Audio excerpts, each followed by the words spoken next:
Hello and welcome. Thank you for tuning in to our live stream. My name is Karl, Haro von Mogel, and with me on the phone is Kevin Folta. Kevin, say hello. Yeah, hi. It's Kevin von Folta. And we need more Vons in our names and Vans. Should get Allison Van Eeneman on here. That'll be fun. So we're with Biology Fortified, and let me show my face as well. Hello, everybody. So we're with Biology Fortified. Kevin is a professor and the chair of the Horticulture Sciences Department at the University of Florida, and we're going to talk a bit about science communication. And Kevin is in an airport. He is a busy man, and so you may hear a little background noise when he's talking, but stick through us, and we can always do more of these when things are more settled in the future. So let me get this party started. All right. So does that mean I go now? Oh, I'm not quite. So let me switch our little camera angle here. All right. So we're going to, our presentation is start talking about science today. It's not so much a title as it is an instruction, and we're hoping that we can get everybody who are scientists, who are science enthusiasts, get started with talking about science. We just had the March for Science this past week. It is the week of action right now, and our hope is that people who are energized from this could be energized to go and make a difference now that the march has happened. So Biology Fortified is a nonprofit organization that we started back in 2008 and incorporated in 2012. And right now it's myself and Anastasia Bodnar and David Tribe and Kevin Folta are on the board. Kevin joined up with us a couple of years ago, and one of our founding board members left shortly thereafter. We do a lot of blogging about biotech, about GMOs, about plants, genetics, food, and agriculture. And we've been doing a lot of resource generating, making databases of studies to help people understand science, and resources like infographics and videos. We also have some plushies. Our blog mascot is a plush ear of corn named Frank N. Food, and he's got a friend named Lanakila Onawenoe Papaya to teach people about the crops that they represent.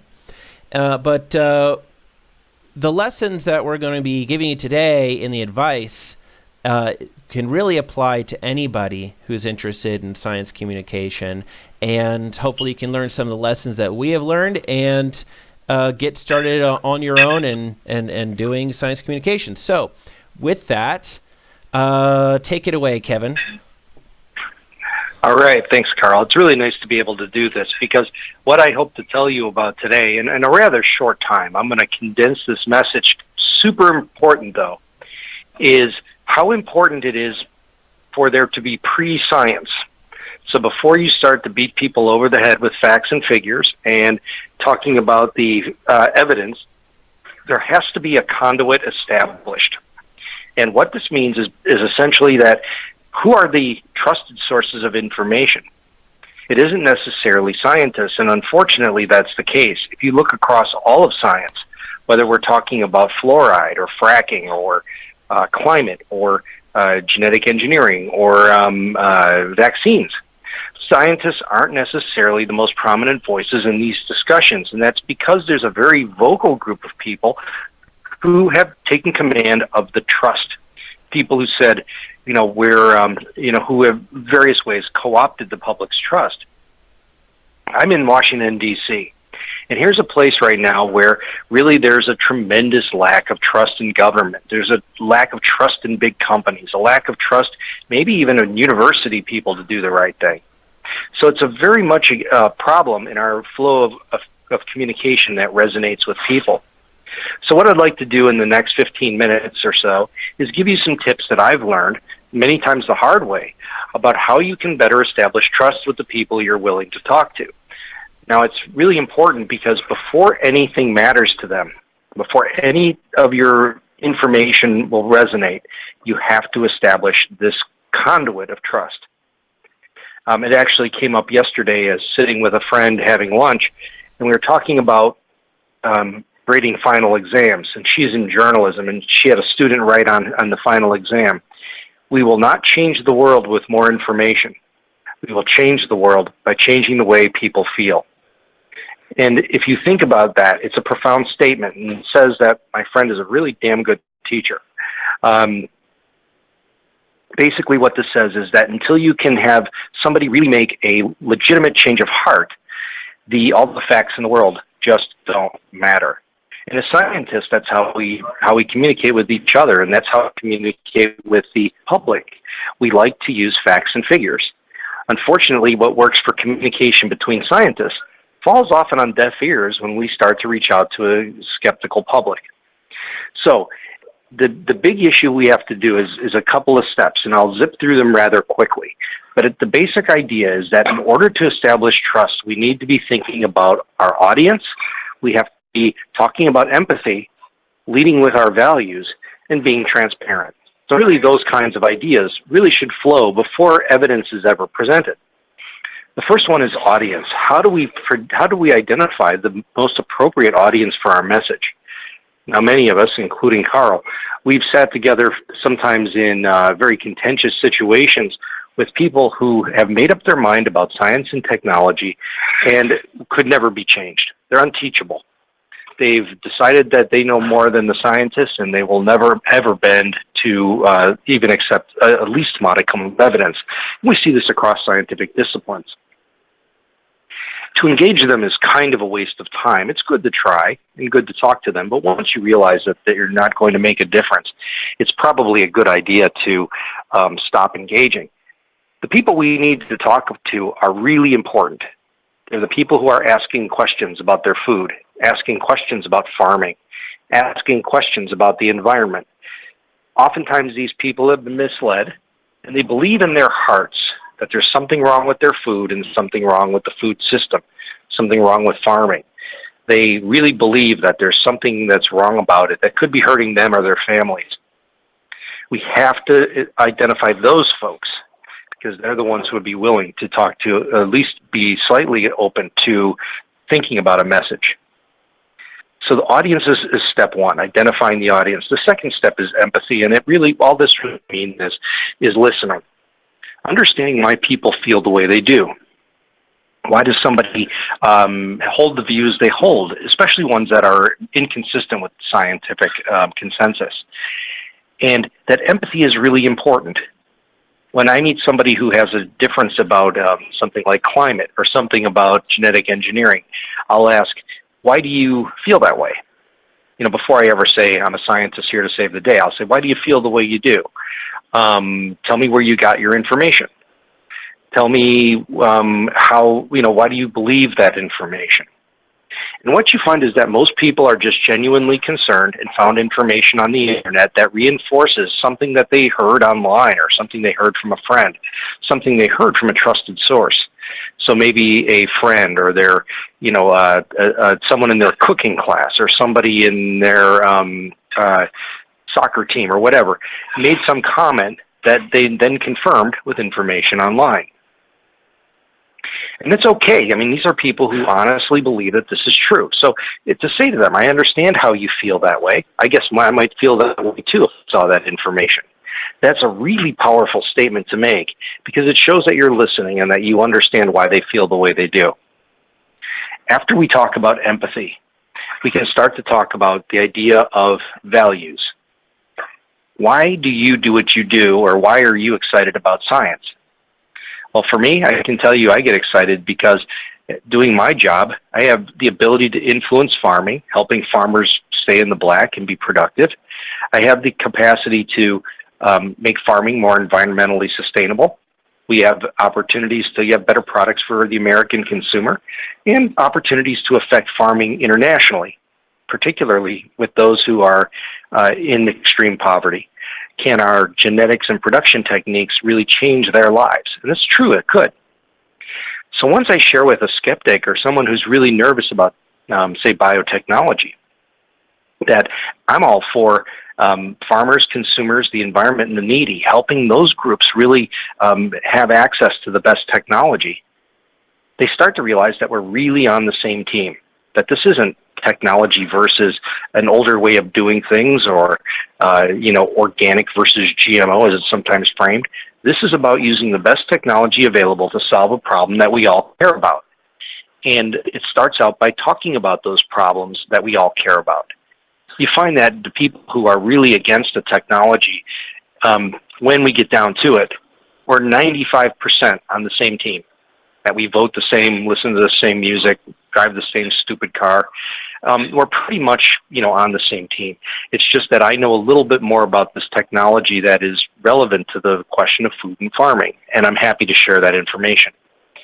So once we get to all of this, now you see this huge thing that we've gone through, and we haven't presented any evidence yet. We've talked about our audience. We've talked about the empathy, and we've talked about the values we have to present before facts matter. Now we can start to roll out anything about evidence. We can start to talk about the evidence that's important to the topic that we're talking about, whether it's climate or vaccines or genetically engineered food. The idea is to talk about the evidence that's consistent with your values. So for me, for instance, I love to talk about biofortified food that has higher levels of, say, iron or vitamin A or perhaps vitamin B12. These are all foods that could make a difference for the health of people who are desperately in need of micronutrients. That's one thing that I can talk about that really gets everybody on the same page. So that's a really good one to lead with, talking about foods that have been genetically engineered to reduce the levels of allergens. So things like wheat and peanuts are not causing allergic reactions here in the industrialized world. Those are things that everybody can agree on. The basic idea is to separate the technology from the companies that use it. Because today, all of the commercialized products, with the exception of papaya, really come from companies that have largely exploited these technologies to be able to produce specific products that farmers really need. So we've taken quite a walk here. We've gone through audience and empathy. We've talked about values, and we've talked about evidence, which is consistent with values. And the last thing we need to really think about is transparency. Being sure to talk about all of the areas that people could perceive as conflicts, even if they're not. Did you hang out at the Syngenta booth last time you were at a conference? And did they give you a stack of pens and papers and take you to dinner? Those are the things that you need to talk about when you're having these discussions, because that's really an important point in ultimately earning the trust of the public. The last thing then is really, how do we tie this up in a bow? The bottom line is that in order for any kind of communication to flow, we have to first lead with values and empathy and develop that consumer trust. And it's something that we're not trained to do as scientists, and something that we usually are very uncomfortable doing. But if people in agriculture, whether it's the farmers or scientists or anyone in the ag industry or anyone in science education, really started to approach these topics by establishing trust first, hugging the people who are trying to push you away, that's the way that this good information flows. So that's my 2 cents. And after you really set this up, then you can begin to apply all the principles that Karl will talk about next. So thank you very much, Karl, and thank you, everybody, for listening. Yeah, thank you very much, Kevin. So are you going to be able to stick around a little bit longer, or do you need to go in a moment? I can stick around for a few minutes, but I have a few things raining down around me here, so I kind of think I'm going to have to duck out. But anyone can reach me very easily at Kevin Folta, KevinFolta, @gmail.com, or on Twitter at Kevin Folta, or even try through the podcast. I'm always having questions. Oh, you broke up just a little bit there, but we got your email address pretty clear. Well, then let me just ask you a couple of questions here for discussion before you go. So, I'm going to have examples about biotech as well, and because that's sort of my experience. But now, one of the things that's come up a lot, and I talked to a reporter earlier today about, is how, like, the March for Science and the attention that this issue of science communication has gotten, there has focused a lot on climate change, and there are a lot of people criticizing the March for Science for being heavily focused on that, and some are saying, well, I don't want to be a part of it because, well, they're kind of rejecting climate change, and then they don't want to end up joining in on the other things. What do you think of, from what we've learned talking about the biotech issue, what do you think the climate change communicators could be doing better along the lines of the things you were talking about?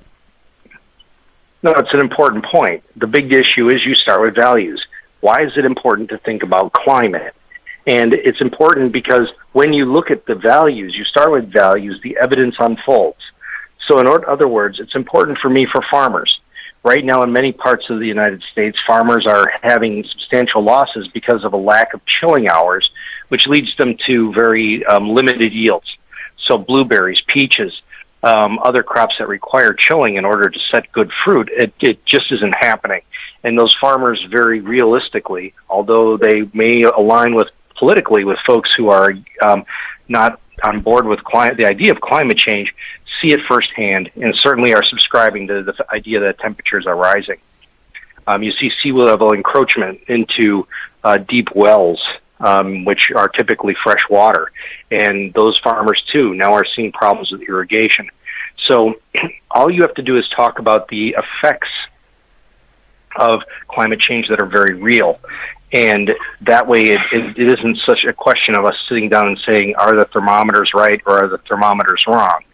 What we can say is that there are definitely effects that are unprecedented and that farmers are seeing. And looking out for them, we have to stand up to think about ways to mitigate the problem. That's interesting what you said about the wells and saltwater encroachment. That's something that I had not heard about myself. And I really think that the scientists who are communicating on climate change do need to do more to reach out to farmers and people in red states, as it so happens to be, who have traditionally been against it and reluctant to accept climate change for political reasons, but they are feeling the impacts way more than anybody living in New York City or San Francisco. Sure. And that's go ahead. No, but that's a really important point. I think that it's everybody wants to get down in the weeds about the political nature of this. But when we start looking at the physical nature of a change in temperature, that's really difficult to argue against. And that's the way you have to approach people who have, again, just questions.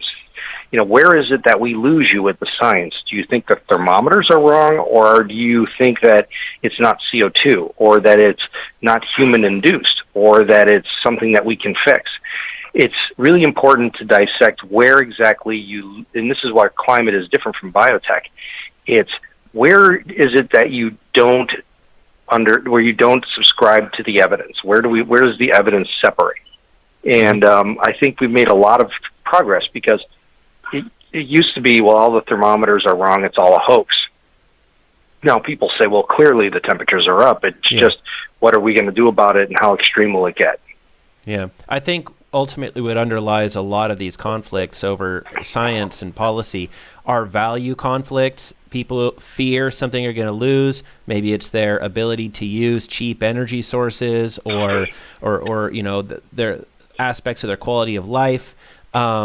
Or for food, they fear they're going to have to eat McDonald's all day, that's all that's going to be left. If we have GMOs, things like that. And yet the science ends up getting dragged into it, where we're debating whether or not something's safe or whether or not climate change is happening, not how are we going to deal with these two topics. Right. That's kind of where we're at. But it's not bleak. We have a lot of people working on science communication, and hopefully those who are listening in could join us all in doing science communication. Sounds good. And I think that, but we also have to be sensitive to the way that we do it. And I think, like, I watched the first episode of Bill Nye Saves the World, and I watched, and they're now forming this climate march here in Washington. And I don't know that those are effective tools to sway the people in the middle who don't know one way or the other. It's kind of the in-your-face, we're right, you don't know what you're talking about, you idiot, that turns people off to science. And I think that we just need to adopt a much more softer tone, especially when talking about politically contentious issues. Yeah, I think so. And I think for things like demonstrations, a lot of it isn't about necessarily the march itself being a message, but as a way to get people to organize and get energy and drive to go and do something. And because you feel like you've now been part of a common cause. And so in some ways, the skeptical people aren't even the audience sometimes. It's really the people who attend are the audience. But it's true. Yeah. But yeah, I mean, your point is well taken about you got to understand who you're speaking to and what you're trying to talk to them about, and you got to understand where they're coming from. And that's the hardest stuff to do. It's easy to spout things that you think are true. It's harder to understand someone else. Well, that's true, and I've spent the last couple of years doing that. Humans are like the weirdest Rubik's Cube on the planet, and they're emotional and irrational. And we try to appeal to that irrational emotionalness with hard evidence, and that's where we lose them. That's where we're being emotional and irrational. Potentially, and then we have to be really careful and guard against that. And we do certainly swing that way. I know many of my most emotional and irrational moments, though few and far between, have really come back to bite me. So it's really important that we measure carefully and that we're providing good, solid, measured communication to skeptical audiences. Yeah. Well, great. So I believe you've got a plane to catch, Kevin. Thank you so much for taking the time out of your busy schedule to be part of this this presentation. My pleasure. No, thank you very much for the opportunity, Karl. It's always nice to do things with you. Yep. Okay. Well, we'll see you. Right. See you next time. All right. Thank you. All right. So happy to be able to include Kevin in on this. So, all right, I'm back. I'm going to talk next about different practices, do's and don'ts that I think would be a good idea for if you're going to do science communication, and some ways that you can get started. So let me bring up my slides here again.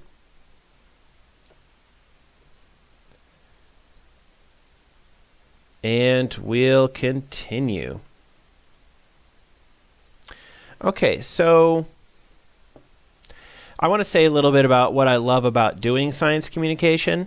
A little bit of background for me. I started doing science communication when I was bitten by the writing bug when I was going to UC Davis. I started writing for the school paper. I convinced them to write a science column on their new science page, and it was something they didn't want to do. And I said, but do it. It's important. And I convinced them to let me do a column. And then I thought, well, let me try a little radio. And I started doing some videos. And my radio show, I turned that into a podcast for a little while. And this is all done volunteer time. And when I went to grad school and studied plant genetics, I realized that this is a field that really needed people to be science communicators. And when myself and Anastasia, Pam, and David started Biology Fortified in 2008, there was nobody else on the scene, really. I mean, David was on the scene. He had his own blog. But yeah, there weren't very many people on the scene. It's been really fantastic to see over the years the number of different approaches and different people and groups popping up on their own, pun intended, popping up organically, to do science communication on this topic. And I've seen this happen in so many other fields. When I was first getting started in this, there were great websites as resources for talking about evolutionary biology. back in 2005, there was that Kitzmiller versus Dover case. If you don't remember that one or hadn't heard of it, look it up. It was very interesting.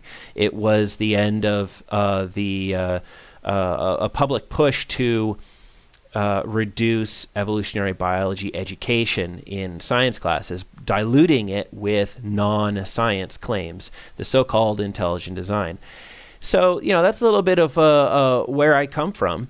And it's something that I really love doing. Some of the things I really like about it is when I'm able to reach somebody, educate, and inspire them. I also learn things from people. There are so many perspectives out there, and every person approaches a topic in a different way. And sometimes you end up learning an aspect of an issue that you hadn't thought about. It really takes going and finding out from the perspective of somebody who's affected. Here's just one really interesting example from the area of biotech. So there are genetically engineered potatoes, non-browning potatoes, and now including some that are resistant to late blight, the same disease of the Irish potato famine. And so I got a hold of some of these potatoes, and they're out on the market, and I've been doing some experiments with them and putting together some cooking videos, things like that.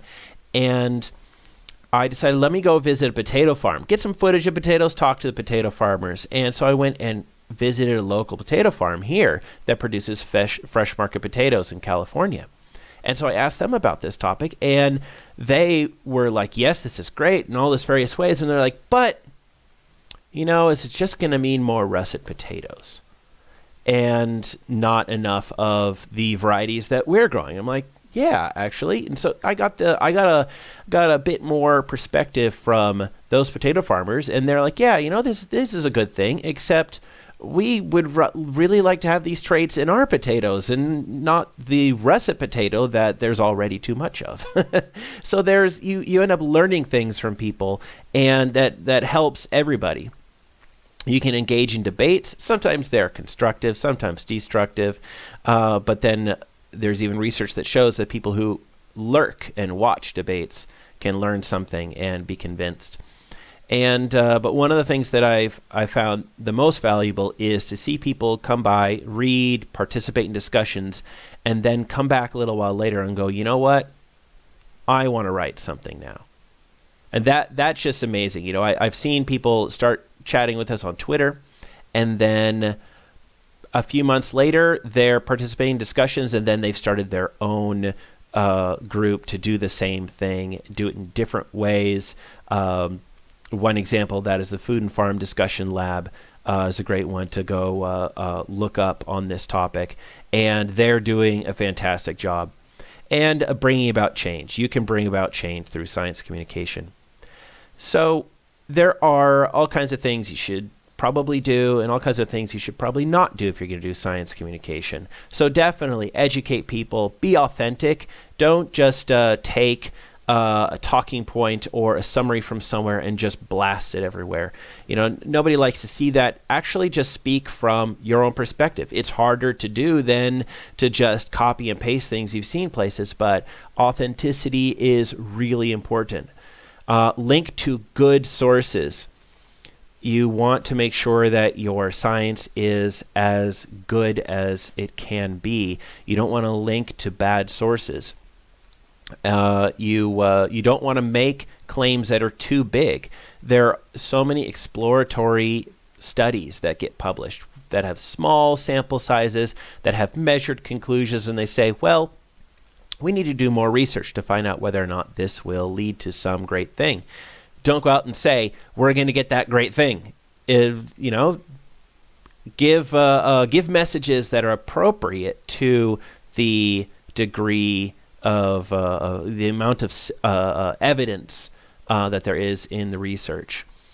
So, identify yourself. That's part of being authentic. I've known some people who do pseudonymous blogging a lot in the earlier days of the internet. And if you do that, don't be the kind of person to attack from a position of anonymity.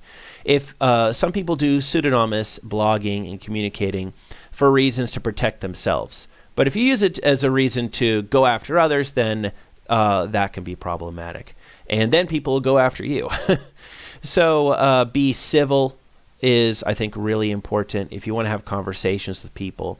There are different methods of communication that work for others. Sometimes you got to throw meat to the dogs, but don't be uncivil when there is no reason to be. Don't be a jerk. Have fun, be transparent, and don't take things personally. Sometimes people do go after you personally, and that can be a really bad thing, sometimes harrowing. But at the same time, it's not really about you so much as it is about something that somebody fears that they're going to lose. And I think if you're civil and you're authentic, those kinds of things happen a lot less. So, but here's one thing I think is really important if you're considering doing some science communication, is that it's important if you have a day job that is separate from the science communication work that you're doing this in your spare time. Be very careful not to entangle your work and your science communication or personal activities. So, if you are working at a company and then you want to do some communication related to it or related to something else completely, don't use your work email. It's a pretty basic thing. Sometimes people slip up on that, and they use what's easier or more comfortable. I think it's a really good practice to get into, to keep your email separate and keep your activities and your functions separate. Now, if it's part of your work, of course, then it's totally appropriate. But those are some of the things that I've learned and others have, sometimes the hard way. So also for organizations, if you have employees who may be interested in doing science communication, it's a good idea to draft a policy on social media, particularly if they may be tempted to write about or do things related to your area of work. There are a lot of companies out there that are restrictive, but there are a lot that are very liberal in what they allow their employees to do. And the basics are to say, hey, this is me. Yeah, I work at this company, and I am not representing them. It's the simplest way to go about things. And of course, for organizations, don't ignore social media because people are talking about you, even if you're not paying attention. So a couple more tips. Find the style that you're most comfortable with. If you are uncomfortable with getting in front of a camera and looking into it, then don't do that. If you're more comfortable sitting behind a keyboard or more comfortable showing up in person to do an event in person, those kinds of things, do those things. Of course, it's good to try new stuff, but if you find that you're really uncomfortable doing something, then don't do that one thing over and over again, because you won't have as good of an experience. And then, of course, it'll come across better. People see that you're more comfortable. I said, experiment with different approaches. There are many different ways you can communicate science. You can do it just by making pictures, putting statements about science, about facts or issues on a nice picture. Be sure to check the copyrights. Put it out there with a link on it, and sometimes those go very far. Memes can be a great way to get engagement. One of the things I think is really helpful is to have a home base, to have a website that you always send people to. So for myself, with my communication activities, I send people to biofortified.org. If you haven't been there, go there today. And monitor your impact and reevaluate your approach. If you're doing something that's not working, then don't do that anymore. So let me give you an example of this. Here's one lesson I learned. There was a dietitian who I thought had some pretty odd views about a topic, about some broccoli. And they wrote a very snarky, rambling, and poorly sourced article about a new variety of broccoli. And I when I read it, I was just like, whoa, they are wrong. And the tone upset me so much. I thought, let me imitate that tone and show them how they sound. So I wrote a post that debunked it and gave the exact same tone, adopting some of the same phrases. And then after that, tried to engage.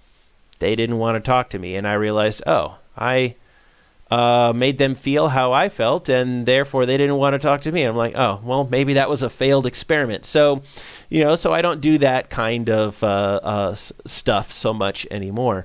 It's if you want to talk to somebody, make it like you want to talk to them. So, those little things that you pick up along the way. Of course, you want to reach out and build a network. You will find in any field there are tons of people already populating the topic oftentimes, and it's good to start conversations with them, and you can learn from them, they can learn from you, and you may get opportunities to be able to do some science communication as a result of that. So now I want to talk to you about just one story where some of these topics and lessons that Kevin and I have both talked about really were done very well. So back in 2012, gosh, 5 years ago now, back in 2012, the Rothamsted Research Station in Harpenden in the UK was working on a variety of genetically engineered wheat.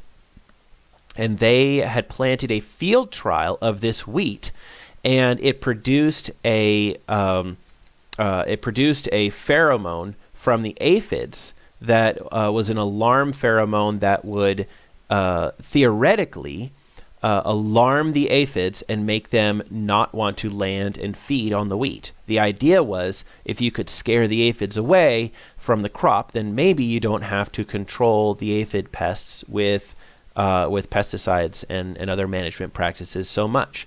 So it was a very neat idea, but it was using genetic engineering, and that gets some people upset. So there was actually a protest of this, and they called themselves Take the Flower Back. And they did this anonymously and decided to threaten to attack the wheat trial and destroy it. They said that if the researchers did not rip out the genetically engineered wheat by the 27th of May, then they would take the flower back and rip it out themselves. And they demanded a public debate. So, they were just doing basic research here. So this caught them off guard. And so they responded in perhaps one of the best ways that I have seen when this kind of issue has arisen. What they did is they responded with a video, and they said, essentially, hello, this is who we are, and this is why we're doing this. This is why we feel this is important. They said they welcome discussion and debate. They talked about why they're doing the research. They turned the threat around, and they made it instead a plea not to destroy it. And they said, and they used hashtag don't destroy research, saying you're trying to destroy this thing that you fear, and we're trying to get information about whether or not it works, which could lead to the information about safety and such. And so the information you want are the things that we're going to produce, so why destroy it? So they also worked with an organization called Sense About Science to gather attention, and also words of support with a petition. And then things escalated a bit. Even though the Rotham scientists made themselves available for interviews, they published their correspondence with the Take the Flower Back group. That group also left a message in pieces of bread with the message toasted into it, saying, GM wheat, pull it up or we will. Now, if you notice, this kind of looks like those ransom letters where you cut out letters and you put them together. And so in some ways, this seemed rather threatening because of that context. We also did an interview with them. We did an interview saying, well, hey, what do you want to know about this? We did an interview with the group to help people understand it. The scientists participated in a discussion on news programs, and they also arranged a public debate. They even arranged the debate that some of the activists who wanted to destroy it were calling for. But at the last minute, the activists who wanted to participate in this debate, they actually refused to show up. So then what happened? On the actual day, there were some police who showed up.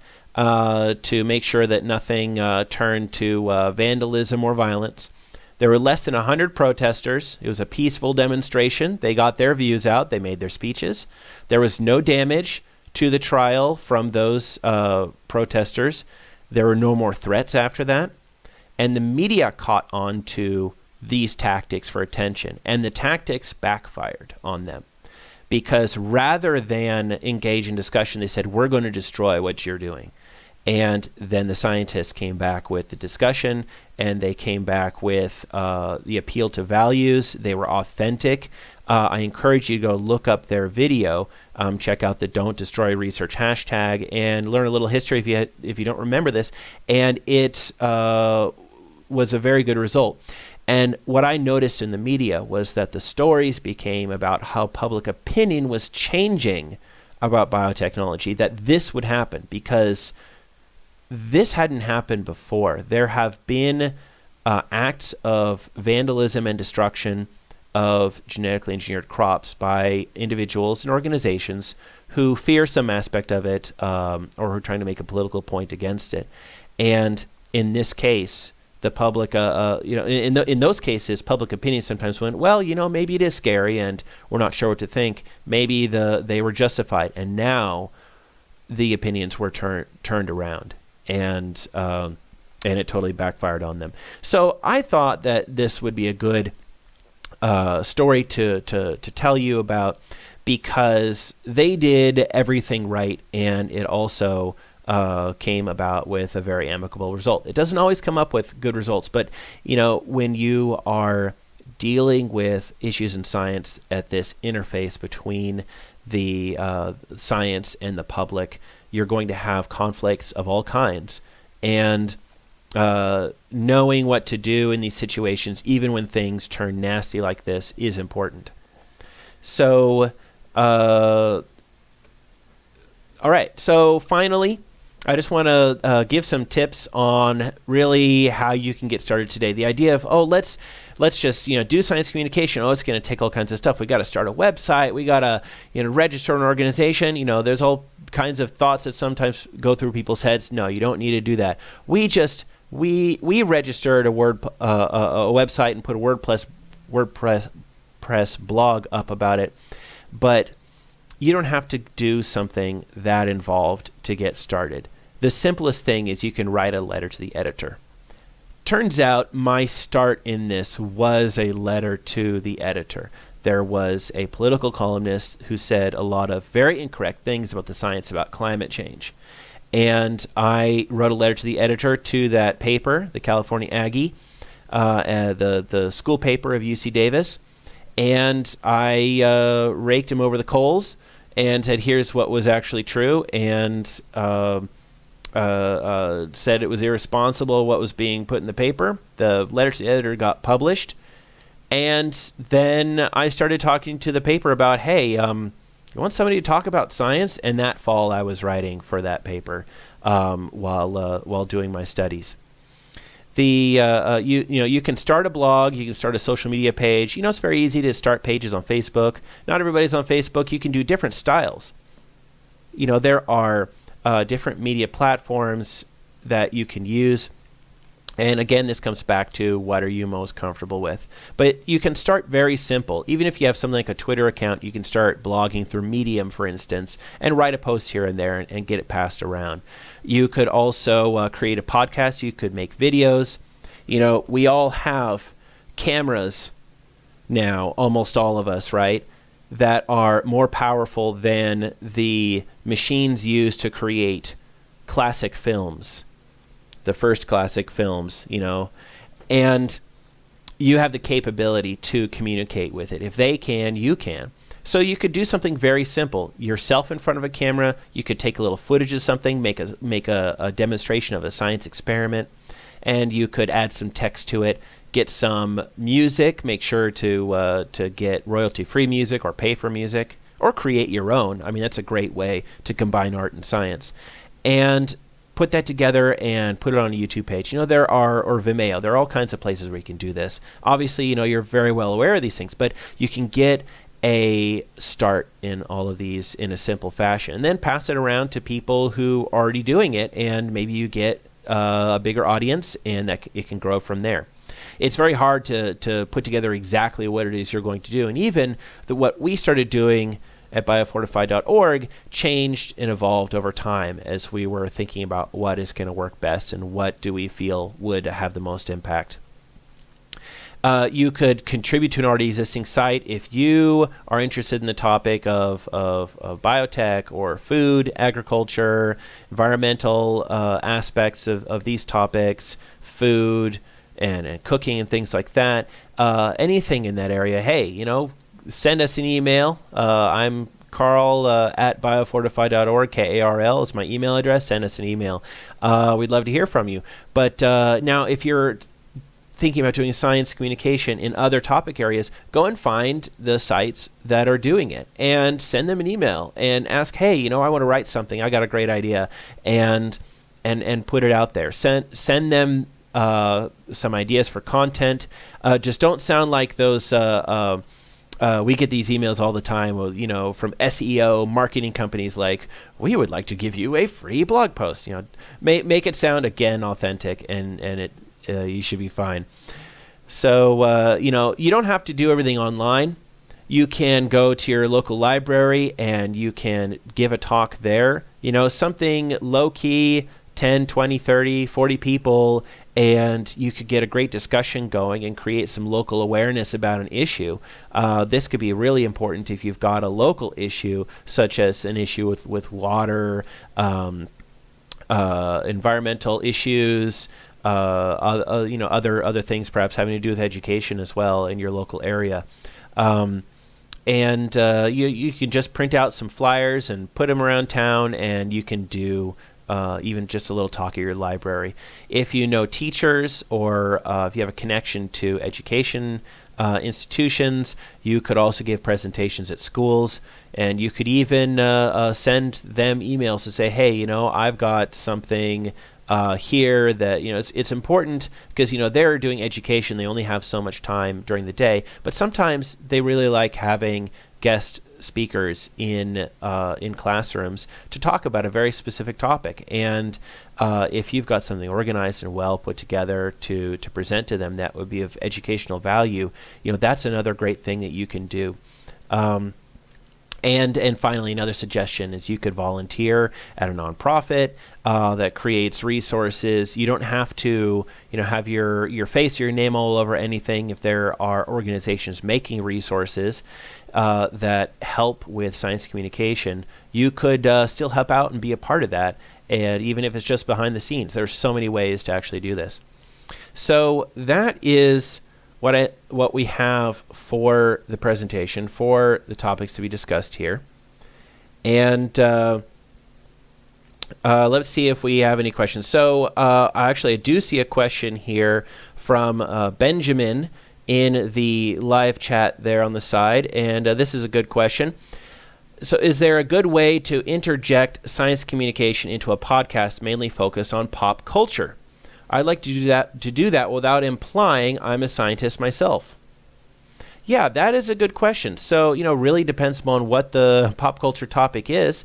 But, let me just think of something hypothetical. So let's say you've got a podcast that is about music trends.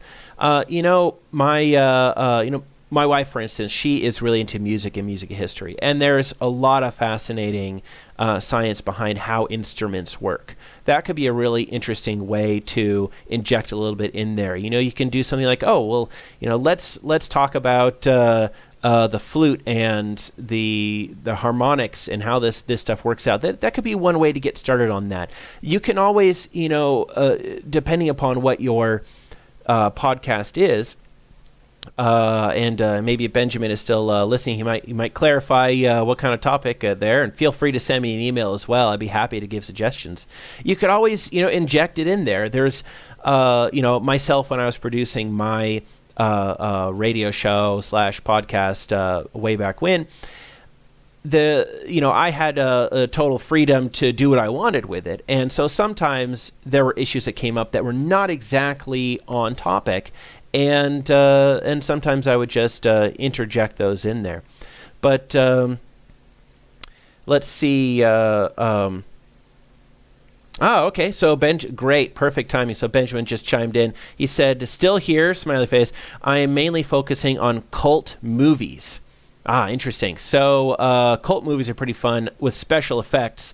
I know that's certainly one area where science is involved in filmmaking. Certainly, that's where you have a direct connection between the topic. And as Ben also points out, he was thinking maybe he could do like a Schoolhouse Rock type bit, something that just like you could create a segment within there, and you could relate it to news that's going on. You could relate it to the topic in some way. Figure out a way to segue it. But there's always that potential to add things in there. But hey, send me an email if you got any ideas. When I was doing my podcast, I would toy around with different segment ideas, and sometimes they'd stick and sometimes they didn't. If you recall back at the beginning of the broadcast, I mentioned I did a lot of communication and got into the science communication during the time in which evolutionary biology was under attack in schools. I did a segment on my podcast that I called "Exercising the Devil Out of Dover," and I tried to do a little bit of a preacher bit or something to talk about the news from the court case in Kitzmiller versus Dover, and that was pretty fun to just play around with that, and because it was a bit of a soap opera there. So I hope that answers your question, Benjamin, and gets you thinking about some ideas. And depending upon what your podcast is like, hey, even send me a link to it. I imagine you're producing this podcast because you have a fascination and an interest in this topic, and you love it. And there's nothing weird about taking something else that you love and combining it with that, and you never know what you might be able to come up with by putting those two things together. All right, so I don't see any other questions in the chat there, so I think I'm going to wrap this up here. Thank you, everybody, for watching, whether you watched live or are going to watch it afterwards. Feel free to contact me. Oh, maybe I should switch back to the C. Yeah, you're welcome, Benjamin. And feel free to contact Kevin, both on Twitter. You can check out his blog. You can contact me as well. I don't have our email addresses up here, but for Kevin, it's Kevin Folta, just as it's spelled there, at gmail.com. And for me, it's Karl at biofortified.org. So hope to hear from more people in the future. And if you get started doing some SciComm or you want to do some with us, do let me know. I would love to see that some people got started with stuff, and I'm happy to answer questions and give advice where possible, because then we can take the energy that has been experienced in this past week and leading up to it with the March for Science, and we can turn it into actually creating some change. All right, so thanks so much, and I will bid you a good day. And